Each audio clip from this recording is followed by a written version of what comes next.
दोस्तों और प्रिय भक्तों, जैसा कि आपने सुना होगा कि युग जैसे सतयुग, त्रेता, द्वापर और कलयुग, दोस्तों 4 युग बताए गए हैं। हर युग की अपनी ही विशेषता है। इसमें कोई भी शक या शुबा किसी को नहीं है। दोस्तों, हर युग की अपनी विशेषता है।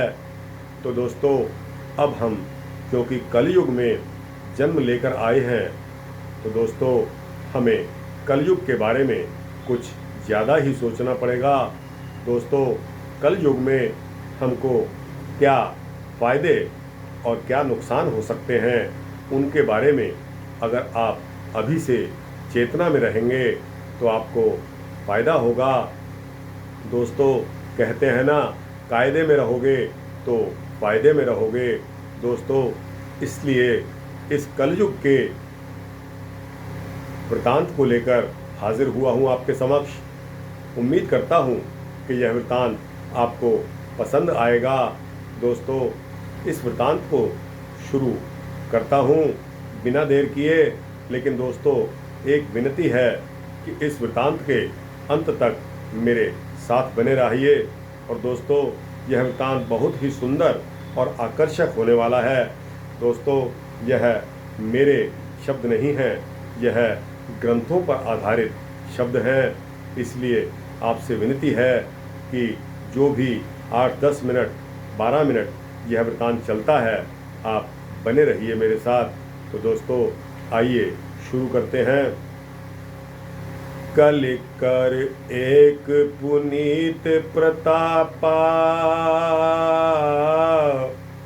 मानस पुण्य होई नहीं पापा। कलिकर एक पुनीत प्रतापा, मानस पुण्य होई नहीं पापा। अर्थात कलयुग का एक पुनीत यानी पवित्र प्रताप यह है कि इसमें मानसिक पुण्य तो फलदायी होते हैं, परंतु मानसिक पापों का फल नहीं होता। दोस्तों, पुनीत प्रताप इसलिए कहा गया है कि जिस प्रकार सतयुग, त्रेता और द्वापर में मानसिक पापों का भी फल जीवों को भोगना पड़ता था, उस प्रकार कलयुग में नहीं होता। यह अंतर है और दोस्तों, यह सबसे बड़ा फ़ायदा भी है। दोस्तों, यही कलि की विशेषता है। मानसिक पुण्य तो अन्य युगों में फल देते थे, वैसे ही कलि में भी फल देते हैं।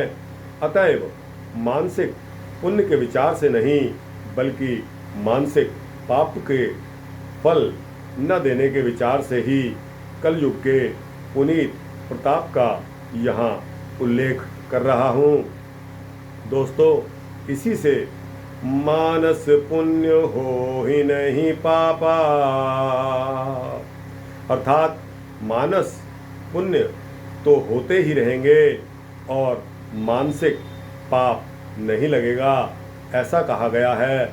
इसी पुनीत प्रताप के कारण कलि में जीवों के लिए कुशल है, नहीं तो उनका पाप से उद्धार होना बहुत कठिन हो जाता। दोस्तों, यह छूट हमें मिली हुई है, क्योंकि कलि केवल मल मूल मलिना,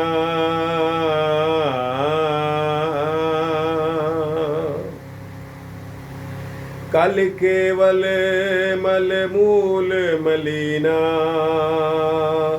पाप पयो निधि जन मन मीना।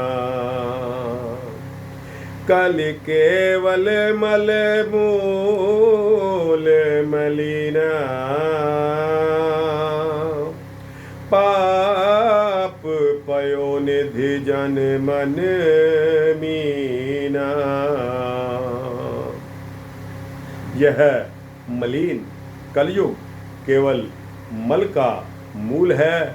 मनुष्यों के मन पाप रूपी समुद्र में मछली की तरह मगन रहते हैं। भला मछली कब जल से अलग होना चाहती है, इसी प्रकार कली में जीवों के मन कभी पाप से अलग होना नहीं चाहते। इसलिए यदि मानसिक पाप की माफ़ी नहीं होती तो दोस्तों उनका उद्धार कैसे होता। दोस्तों इस पर यह शंका भी हो सकती है कि यदि मानसिक पाप नहीं लगते तब तो लोग इनसे भय नहीं करेंगे और सदा मन में पाप चिंतन ही किया करेंगे। साथ ही कोई भी मनुष्य पाप से मन के निरोध करने का साधन नहीं करेगा। इसका समाधान दोस्तों यह है कि पाप से भय नहीं करने के लिए यह वचन नहीं है, बल्कि पाप की ओर मन की सहज प्रवृत्ति देखकर जीवों को धैर्य बंधाने के लिए है। मतलब इसका अभिप्राय यह है कि मन पाप की ओर जाता है तो उससे घबराना नहीं चाहिए, बल्कि सावधानी से बार बार उसे पुण्य की तरफ लगाकर पुण्य के सुखद फल का भागी होना चाहिए। यहाँ मानस के पुण्य के स्वरूप को भी जान लेना बहुत ज़रूरी है, क्योंकि लोग बहुधा शंका करते हैं कि क्या हमने 10,000 गोदान करने को मन में कह दिया तो उसका पुण्य क्या हमें मिलेगा। ऐसा कहने वाले लोग भूलते हैं। असल बात तो यह है कि ऐसा कहते समय मन में यह विचार रहता ही है कि हमारे पास ना तो गायें हैं और ना उनके खरीदने के लिए पैसा ही है, और ना ही हमारे इस प्रकार कह देने से किसी को गाय दान में मिलती ही होंगी इत्यादि बातें। फिर भी यह मानसिक पुण्य कैसे हुआ। दोस्तों मिथ्या होने के कारण इसे मानसिक पाप चाहे तो कह भी सकते हैं। मानस पुण्य उसे कहते हैं जिसकी मन में सच्ची धारणा आ गई हो। जैसे किसी ने ब्राह्मण भोज कराने के लिए आटा, चीनी, घी आदि सामान तो इकट्ठा कर लिया हो और दूसरे ही दिन ब्राह्मण भोज कराना चाहता होगा, परंतु संयोगवश वह उसी रात को मर जाता है। ऐसी स्थिति में मानस पुण्य के रूप में उसे ब्रह्म भोज कराने का फल अवश्य मिलेगा। इसके सिवा सत्य, क्षमा, दया, दान, परोपकार आदि सद्गुणों का बारंबार चिंता करना मानसिक पुण्य होता है, और मन में अपने इष्ट देव का ध्यान तथा स्मरण और जाप निरंतर अभ्यास करना तो दिव्य मानसिक पुण्य होता ही है। दोस्तों कलयुग में मानसिक पाप नहीं लगते, इसका यह मतलब नहीं है कि सदा मानसिक पापों में रत रहा जाए, सदा मानसिक पापों में ही अपने मन को लगाए रखा जाए। मानसिक पाप नहीं लगते, इस विचार से जो मनुष्य पापों में मन को लगाएगा उसके समान तो मूर्ख कौन होगा, क्योंकि मानसिक पाप न लगे पर पाप चिंतन में मन लगाए रखने से लाभ ही क्या मिलेगा। उससे तो जीवन व्यर्थ नष्ट होता जाएगा। दोस्तों मानसिक व्यग्रता होती है और फिर जिस विषय का अधिक चिंतन होता है वैसी ही क्रिया भी होने लगती है। दोस्तों मानसिक पाप को शारीरिक होते देर नहीं लगती, इसलिए उसके बदले में मन को शुभ कर्म चिंतन में लगाकर पुण्यों का संचार, शांति का उपभोग करना ही बुद्धिमानी है। दोस्तों काकभूषुंड जी ने ठीक ही कहा है। कहु खगेश अस कवने अभागे, खरी सेव सुरधेनु ही त्यागी। कहु खगेश अस कवने अभागे, खरी सेव सुरधेनु त्यागी। अर्थात हे गरुड़ जी, बतलाइए ऐसा कौन सा अभागा है जो कामधेनु को छोड़कर गधा को पालेगा या गधी को पालता है। सारांश यह है कि रामचरितमानस मानस पुण्य का उपार्जन करना छोड़ के मानस पाप में रमण करना कामधेनु को छोड़कर गधों को पालने के बराबर है।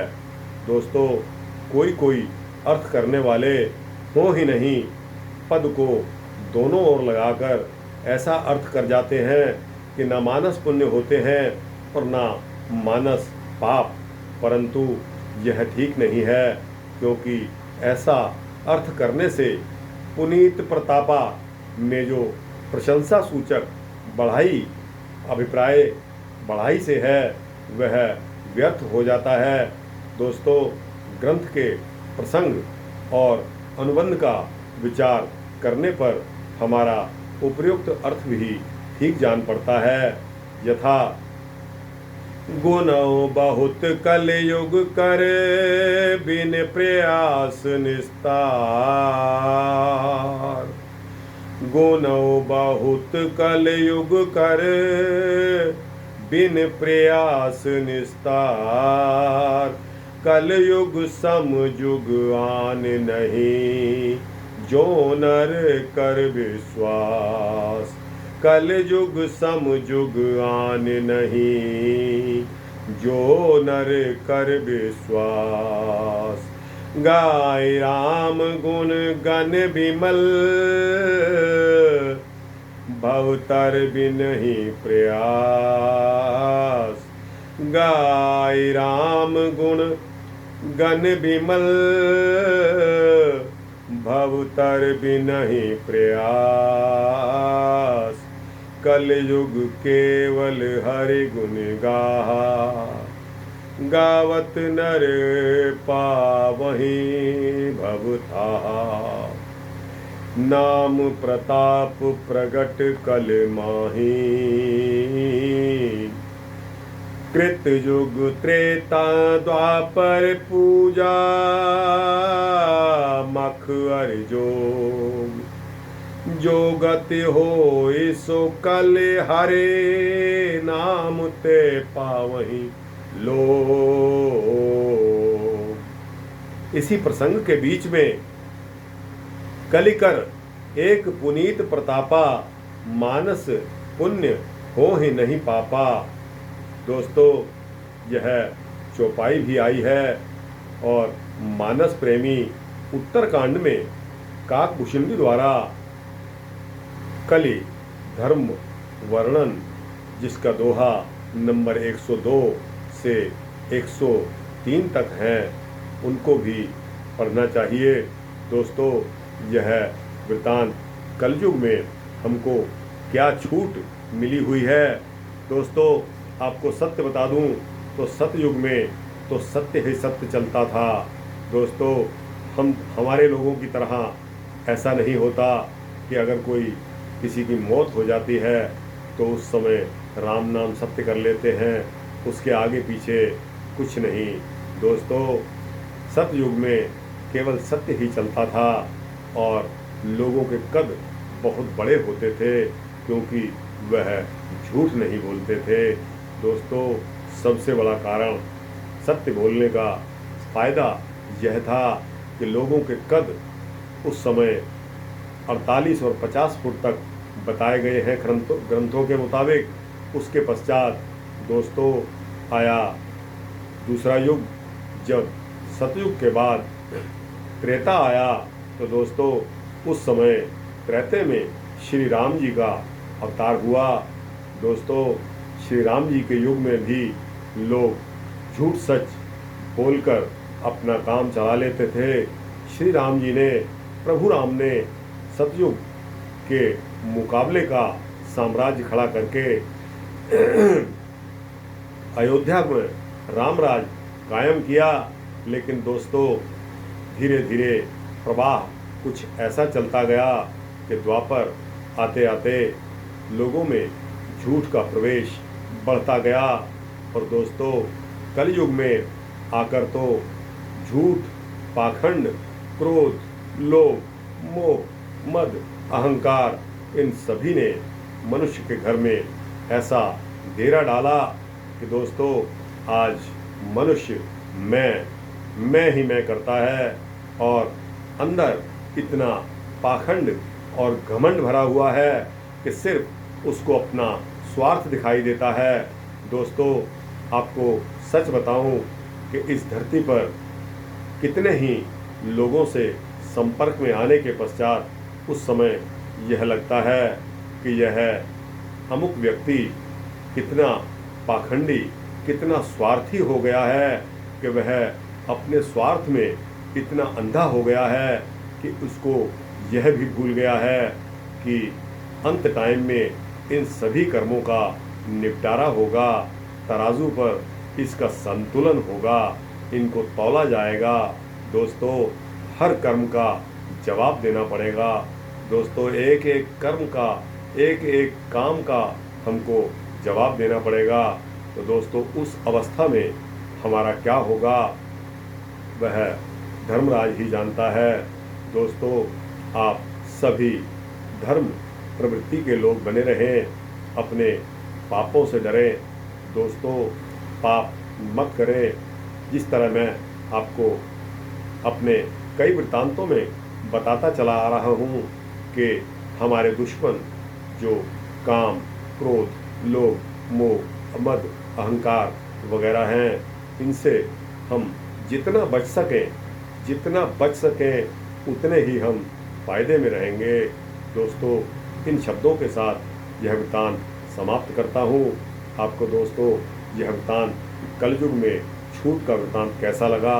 अच्छा लगा हो तो दोस्तों इसको लाइक और शेयर करते हुए अपने दोस्तों, मित्रों, जिज्ञासुओं को आगे बढ़ा देना।